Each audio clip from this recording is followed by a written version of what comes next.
제가 오늘은 그림 하나로 시작을 좀 해볼까 하고 있습니다. 예. 아마 이 그림을 아시는 분들도 계시고 모르시는 분들도 계실 텐데요.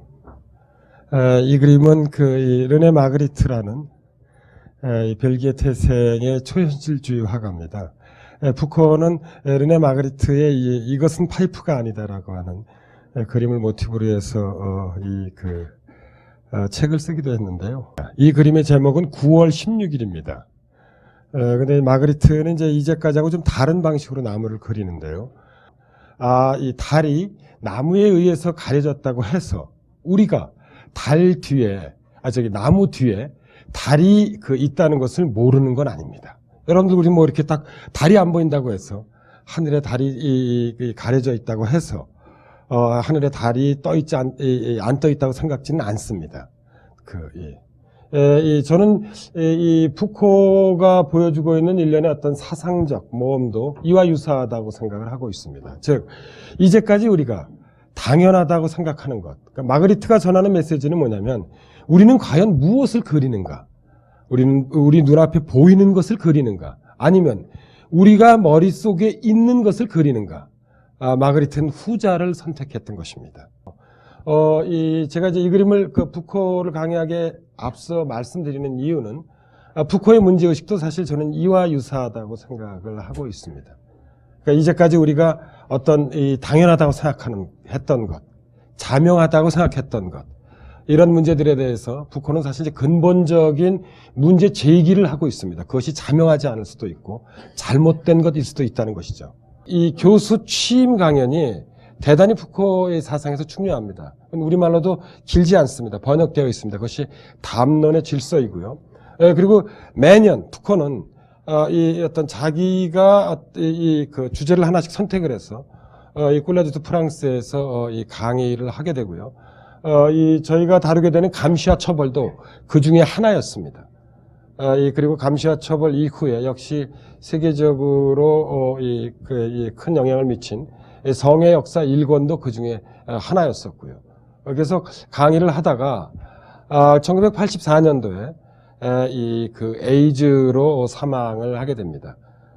이 푸코는 자신의 10년 후배죠. 한 남자와 오랫동안 이 동성애를 나누었습니다. 그래서 사실상 푸코가 다루고 있는 이 많은 어떤 그런 저작들에는 자신의 이런 사적 체험이 적잖이 반영되어 있다는 것이에요. 왜냐하면 동성애주의자라고 하는 것이 사실 그 사회 내에서 정상이라기보다는 비정상이라고 볼 수 있죠. 그래서 어떻게 보면 주인이라기보다는 이른바 푸코가 얘기하는 타자로서의 어떤 그런 특성을 갖고 있다고 볼 수 있습니다. 그래서 이런 자신의 어떤 사적 체험이 반영되어 있었고요.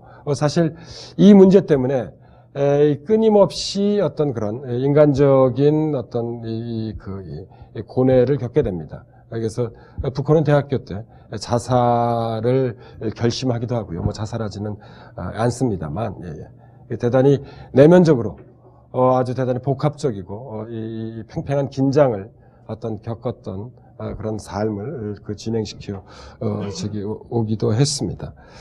한마디로 얘기하자면, 저는 지금부터 가능한 한 사회학에 좀 초점을 맞춰서 말씀을 좀 드릴까 하는데요. 한마디로 얘기하자면 푸코의 사회학은 타자의 사회학이라고 할 수 있습니다. 타자란 무엇인가? 이 문제를 우리가 좀 던져볼 필요가 있죠. 이것이 아까 제가 말씀드렸던 나무 뒤에 달이 가려진다고, 나무가 달을 가렸다고 해서 우리가 달이 있다는 것을 모르는 바가 아닙니다.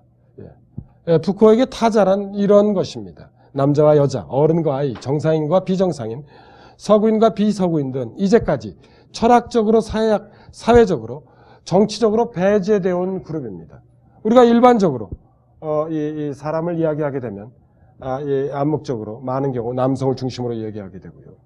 아이들이나 고령자들은 상대적으로 소홀히 하게 되고요. 그리고 광인을 포함한 비정상인보다는 정상인을 중심으로 생각을 하게 되고요. 사실상 우리가 지금 다루고 있는 현재 고전 사회학도 비서구 사회보다는 서구 사회를 중심으로 해서 설명을 하고 있습니다.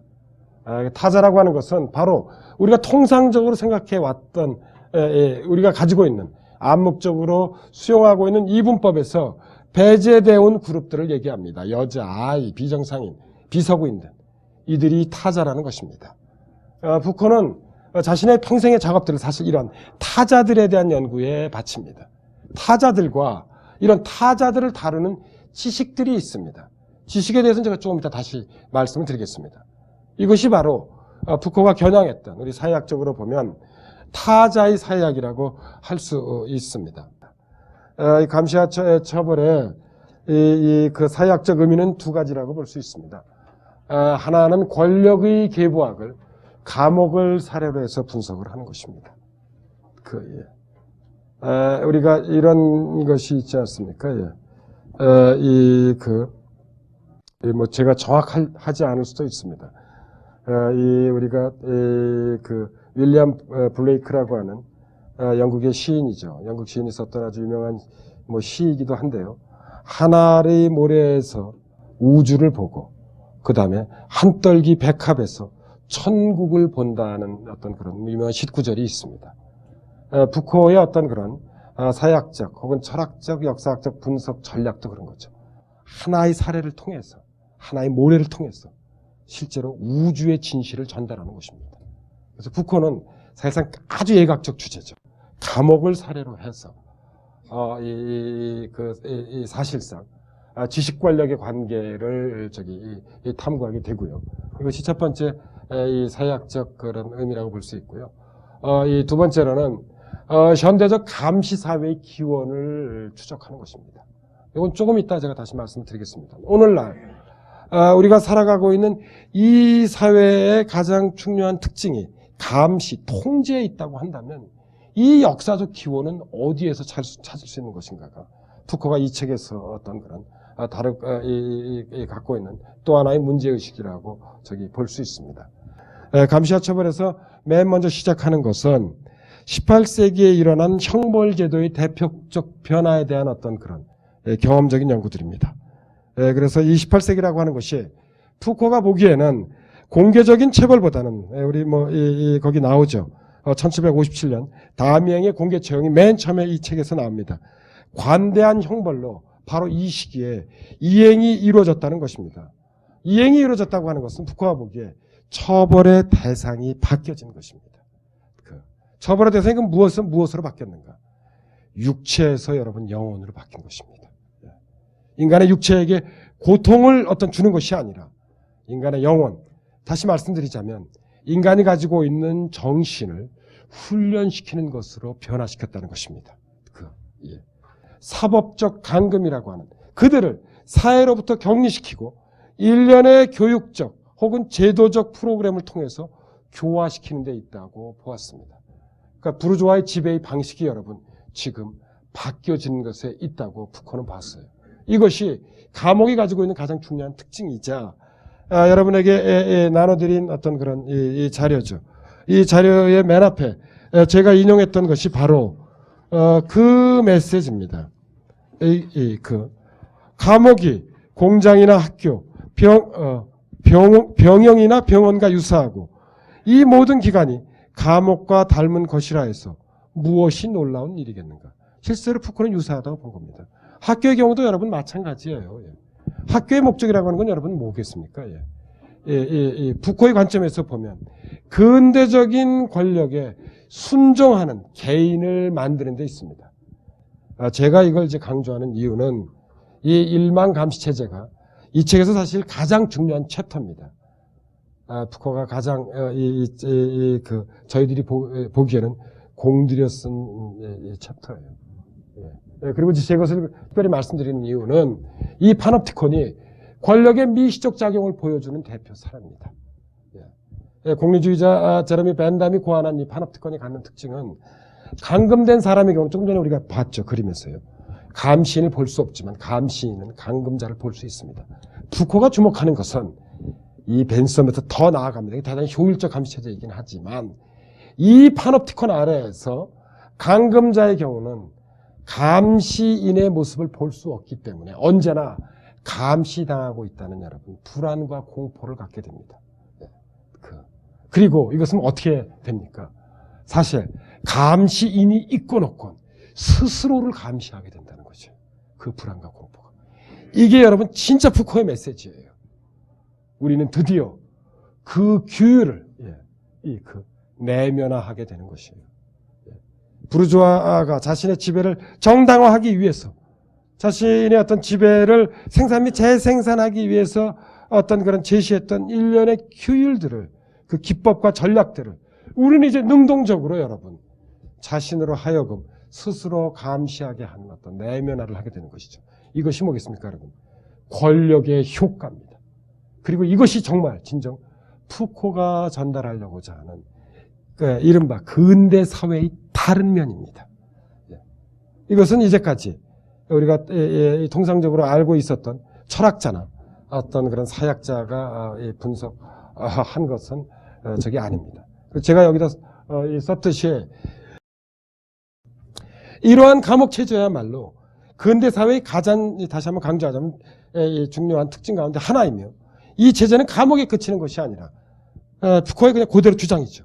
병원, 공장, 학교 등으로 확장되었다는 것이 푸코의 주장이자 여러분 메시지입니다. 있고요. 세 번째 파놉티콘 이론 경우는 이제 이 감시와 처벌의 일만 감시 체제 이론이 이후에 아주 큰 영향을 미치는데요. 특히 우리 사회학에서는 그렇습니다. 그건 왜 그렇겠습니까? 일만 감시 체제야말로 사실상 정보사회의 미래를 예견한 이론입니다. 푸코는 여러분 이 책을 1975년도에 발표를 했습니다. 정보사회가 본격화된 것은 여러분 1980년대 아니면 1990년대 이후예요. 그러나 정말 우리가 여러분 파놉티콘의 그 원형 과목 속에 살아있다는 어떤 그런 이 생각을 이 정보사회에서 퍼뜩퍼뜩 가지게 되죠. 누군가 나의 허락도 없이 나의 이메일을 열어봅니다.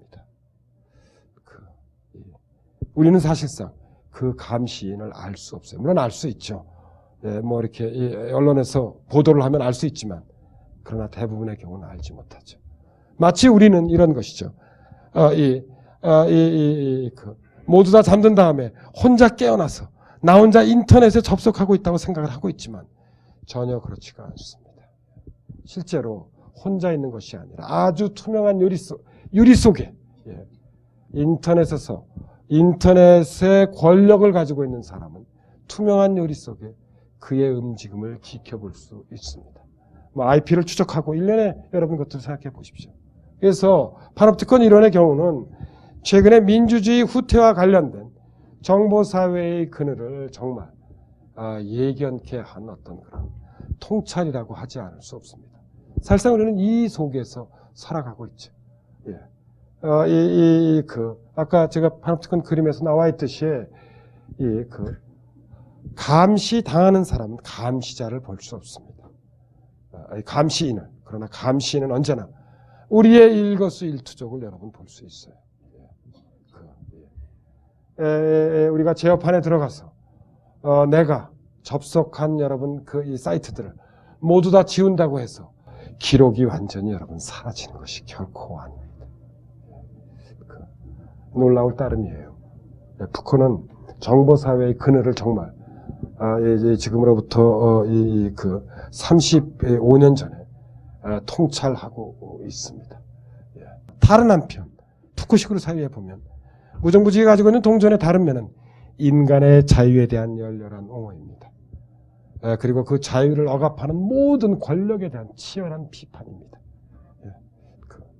푸코는 사실상 이 점에 있어서 어떤 그런 이 하버마스가 비판하고 있듯이 무정부주의자였죠. 그러나 자신의 이런 무정부주의를 결코 푸코는 부정적으로 생각했던 것이 아닙니다. 그러니까 푸코적 관점에서 보면 무정부주의야말로 다시 한번 반복하자면 인간의 자유를 지킬 수 있고 그 자유를 억압하려고 하는 권력에 맞서 싸울 수 있는 것입니다. 제가 여러분에게 드리고 싶은 말씀은 그 어떤 가치보다도 선행하는 게 민주주의이며 그 민주주의의 중핵을 이루는 것이 인간의 권리라고 한다면 자유는 인간의 권리의 출발점입니다. 그래서 푸코는 제가 보기에 사회적 약자들을 위한 인권의 정치에 언제나 새로운 출발점을 제공하고 있다고 저는 생각을 하고 있습니다. 일단 강의를 마치도록 하겠습니다. 감사합니다.